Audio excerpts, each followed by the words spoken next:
The cry cut through the morning like a tearing clothy and frightened, and far too small for the wide land it echoed across. The lion cub stood alone on a strip of pale rock, his mouth open, chest shaking as the sound left him again. No answer came back. The wind carried his call away, breaking it into pieces. Somewhere beyond the tall grass, Danger listened. The cub turned in a slow circle, tail twitching, eyes bright with confusion. For the first time in his short life, the world did not move toward him with warmth. It pulled away the moment hung there, fragile as a breath. Then the story rewound back to when the light was soft and nothing felt wrong.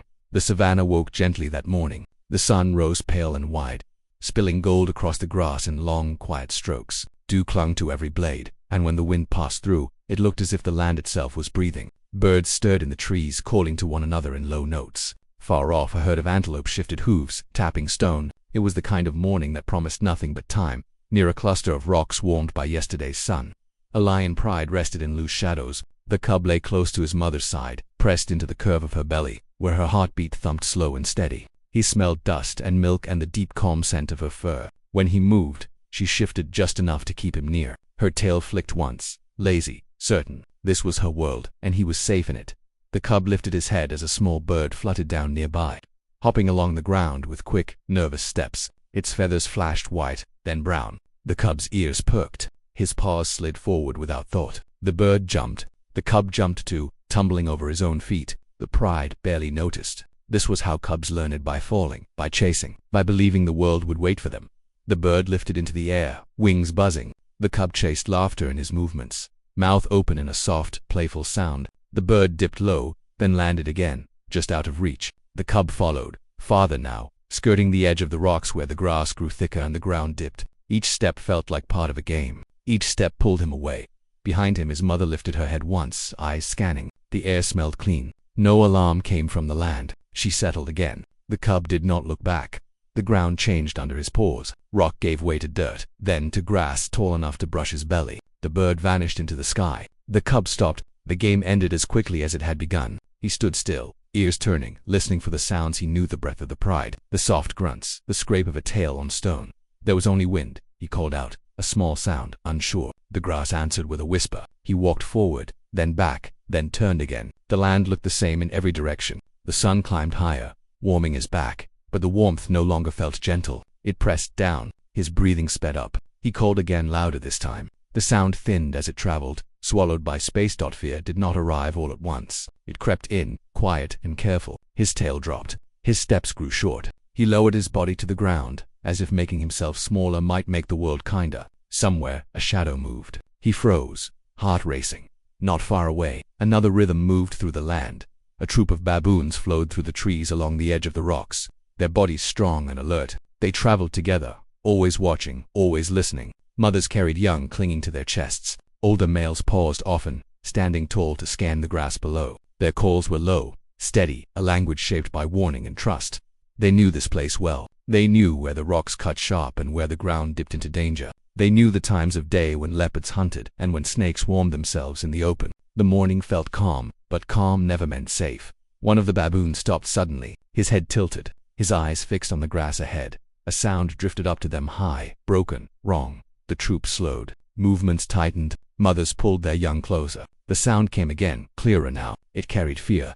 The baboons shifted through the branches until they could see the open ground below. There, small and golden against the green, stood the lion cub. He looked even smaller from above. His ears were flat. His body shook as he called out once more. The call did not sound like a threat. It sounded like a question no one answered. The troop did not rush. They did not shout. They watched. Lions were danger. Lions were memory. The smell of them meant blood and loss. Even a cub carried the weight of what he would become. The baboons knew this as well as they knew the shape of the land, but the cub was alone. The wind shifted, bringing his scent up to the milk, dust, fear. No adult lion's smell followed. No heavy breath. No deep warning growl. Just the small, broken smell of a child who had stepped too far. The cub moved again, stumbling toward a patch of shade near the rocks. The ground there fell away sharply. One wrong step could send him sliding. Beyond that lay open plains where hyenas sometimes passed in the daylight. The baboons saw it all at once, the danger gathering, the time slipping. A young baboon made a sharp sound, nervous. A mother answered, firm and low. The troop shifted closer together, a living wall of bodies and thought. Eyes flicked from the cub to the grass beyond, then back again. The land felt different now. Tighter the cub reached the shade and pressed himself against the stone. He lay down, sides heaving, eyes half closed. His call faded into a whimper. Exhaustion wrapped around him like a heavy cloth. The world seemed too big to fight. Above him, the baboons watched in silence. The sun climbed higher. Heat shimmered. Somewhere far off, a bird cried out in alarm, then went quiet. The baboons did not move, but their stillness was not peace. It was a pause before something changed. The cub lifted his head once more. His eyes met the shapes above him in the trees. He did not understand what he saw. Faces strange, bodies wrong, the smell unfamiliar. He only knew he was not alone anymore. For a moment, the savannah held its breath. The grass leaned with the wind. The rocks waited, and between predator and prey, between fear and something else not yet named, the morning stood on the edge of a choice. The scream came again, sharper this time, and it tore through the quiet like a crack in stone. The lion cub pressed himself flat against the rock, his small body shaking, breath coming in short bursts that burned his chest. His mouth opened, but the sound that came out was thin and broken, nothing like the roar he would one day have. Above him, branches rustled, shapes moved. Too many eyes were suddenly watching. The baboon troop froze. For a heartbeat, the world stopped moving. The wind paused in the grass. Even the birds seemed to hold their breath. The baboons stood locked in place along the rocks and trees, muscles tight, minds racing. Below them was a lion's child, an enemy's blood, a future threat. And yet, right now, he was only a cub, small, lost, and trembling in the open. The cub felt their presence before he fully saw them. He lifted his head just enough to look, eyes wide and shining with fear. Dark figures lined the rocks and branches, long limbs, sharp teeth, faces he did not know. Panic rushed through him, hot and fast. He tried to stand, but his legs slipped on the smooth stone. He fell back hard. The breath knocked from his lungs. The sound he made then was not a call. It was a plea. The baboons shifted uneasily. Mothers pulled their young closer, fingers gripping fur. Old scars tugged at memory, nights of screaming, sudden attacks, the loss of kin to lions that moved like shadows through the grass. Instinct screamed one thing: leave or strike first. A lion, even a small one, was danger that grew. The sun climbed higher, and with it came heat that pressed down on the land. The rock beneath the cub warmed quickly, burning his skin. He tried to move again, dragging himself toward a thin strip of shade, but his strength was fading. Fear drained him faster than hunger ever could. His sides heaved, his tail lay limp. From the edge of the grass came a sound so soft it was almost nothing, the faint laugh of a hyena. Far off, but close enough to matter. The baboons heard it too, their heads turned as one. The laugh drifted again, carried by the wind. It was followed by the low cough of another predator waking for the day. The open ground around the cub suddenly felt like a trap. There was nowhere to hide, no mother's shadow to fall over him, no roar to push danger back. The cub curled tighter, nose pressed to stone, eyes squeezed shut as if the world might disappear if he did not look at it. A young baboon let out a sharp warning bark before he could stop himself. The sound echoed off the rocks. The cub flinched violently, claws scraping stone. Panic surged through him, wild and blind. He scrambled to his feet and bolted in the wrong direction, straight toward a steep drop where the rock fell away into thick grass. Stop! His body seemed to scream, but fear drove him on. The baboons moved without thinking. One large male sprang down onto a lower rock, landing with a thud that sent dust into the air. He did not rush the cub. He did not bare his teeth. He stood between the cub and the edge, arms wide, body tall. His eyes locked onto the small lion, steady and unblinking. They moved together, not in panic, not in attack, but with a sudden, clear purpose. Bodies shifted into place, forming a wide, living wall between the cub and the open land. Tails lifted, shoulders squared, eyes fixed outward. To any predator watching from the grass, it would look like defiance, but to the cub, it felt like shelter.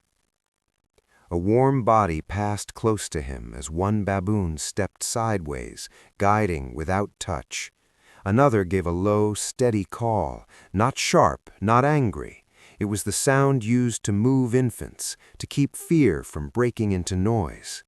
The cub hesitated, then followed, small paws stepping where the baboons led, deeper into the rocks where shadows held longer and scents faded faster. The ground rose gently. Higher ground meant safety, fewer hiding places for hyenas, more stone, more wind. The cub stumbled once, then again, exhaustion pulling at his legs. Each time the troop slowed. No one rushed him, no one pushed. They moved at the pace of a child who had nothing left to give. The air grew tense again as another roar followed, closer now, filled with anger and panic twisted together. a mother's voice. The baboons felt it in their bones. This was the edge of the moment. Stay too long, and the lioness would arrive in a storm of muscle and teeth. Leave too soon, and the cub might wander back into danger. The choice tightened like a knot. The leader of the troop climbed onto a high rock and stood tall, scanning the land. His eyes caught movement far off, a shape slicing through the grass, fast and low. The lioness was coming. He turned and gave a short call. It was time. The baboons slowed their movements even more now, guiding the cub to a narrow space between two large stones. Shade pooled there, cool and dark. Wind moved differently in that pocket, breaking scent trails, carrying smells upward instead of out. It was a place a small body could disappear. The cub collapsed into the dirt, sides heaving. He did not try to follow when the baboons stepped back. He only watched, eyes heavy, as they retreated a few steps at a time. No sudden moves, no loud calls, just quiet withdrawal, like water slipping away from shore. The troop reached the trees and paused. For a long moment they stood there, looking back. Then the lioness burst into view. She came out of the grass at full speed, dust flying behind her, muscles burning under her skin. Her eyes were wide, wild with fear.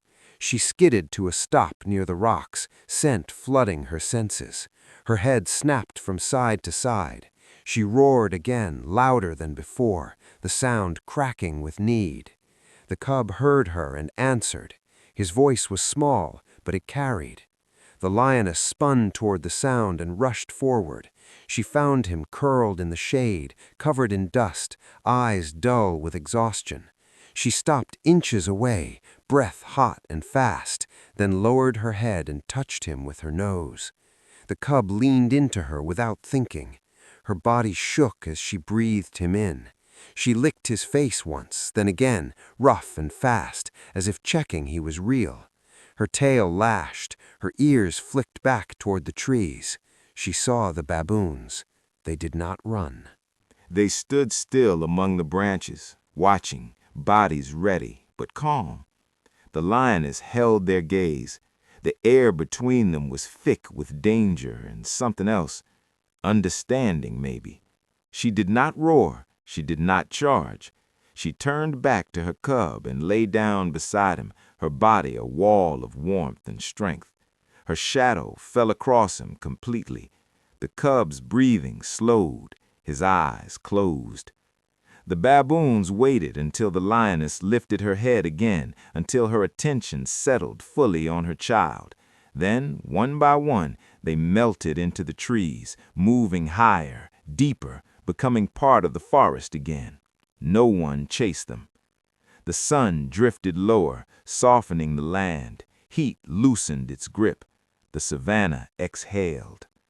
Later, when the light turned gold, the lioness rose and nudged her cub to his feet. He wobbled, but stayed upright. Together they walked back toward the pride, her body always between him and the open world. Behind them, the rocks stood silent, holding the memory of what had passed. High above, in the branches, the baboon troop resumed their quiet rhythm. Mothers groomed their young. Old males settled into watchful stillness. Life moved forward without pause. No one marked the moment. No sound announced it. No scar remained. But somewhere between fear and hunger, between enemy and child, the land had bent just enough to let mercy through. And as the evening wind moved across the grass, it carried a simple truth. Sometimes survival is not decided by strength alone, but by the rare choice to protect what does not belong to you.